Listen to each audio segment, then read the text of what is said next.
আসসালামু আলাইকুম। আজকের রেসিপি চিংড়ি মাছ দিয়ে পানি কচু। এভাবে পানি কচু রান্না করলে এক প্লেট ভাত নিমিষেই শেষ হয়ে যাবে। প্রথমে এভাবে একটা পানি কচু নিয়ে সেটাকে কেটে ভালোভাবে ধুয়ে ছেঁকে নেব। এরপরে ফ্রাই প্যানে তেল দিয়ে চিংড়ি মাছ, হলুদ গুঁড়া আর লবণ দিয়ে ভেজে নিচ্ছি। মাছগুলো উঠিয়ে নিচ্ছি। এখন কেটে রাখা পানি কচু দিয়ে তার উপরে তেল, হলুদ গুঁড়া আর লবণ দিয়ে ভালোভাবে সবটা মাখিয়ে ভেজে নেব।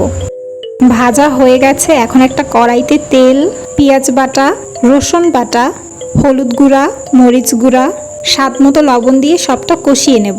ভালোভাবে কষানোর পর দেখা যাবে উপরে তেল ভেসে উঠেছে। এরপরে পানি দিয়ে দিচ্ছি।